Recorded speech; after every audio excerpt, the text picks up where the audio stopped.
Nathula pass Bharat চীন সীমান্ত সিকিম। আমরা দাঁড়িয়ে আছি 14,140 ফুট উচ্চতায়। সিকিম নাথুলা চায়না বর্ডারে যারা ঘুরতে আসবে ভাবছো, তারা অনেকেই হয়তো ভাবছো যে এত উপরে উঠবো, হয়তো শ্বাসকষ্ট হবে।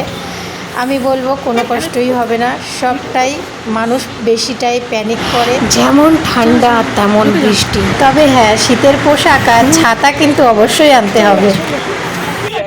কিছুই হয়নি, মানে গেলে কিছুই হতো না, নিয়ে গেল। ওপরে উঠছি ঠিকই, কিন্তু ভিডিও করতে দেবে না। ওপরে উঠতে আমাদের কিন্তু কোনো কষ্টই হচ্ছে না। অনেকেই ভয়ে উঠলো না, শ্বাসকষ্ট হওয়ার ভয়ে কিন্তু অনেকেই উঠলো না। মেনলি যেখানে ঘুরতে আসা সেই জায়গায় যদি না এলাম তাহলে কি আর হবে বলো। ওই যে দেখতে পাচ্ছ বড় বড় অক্ষরে চীনের ভাষায় লেখা আছে। এখানে কোনো ফোন অ্যালাউ নেই, সেই জন্য ভিডিও করতে পারিনি। এই যে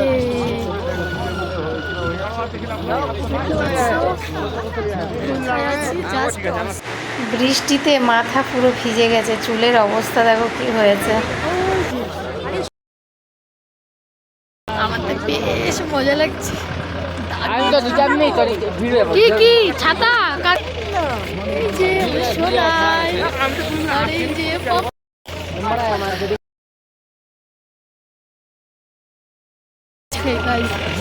চলো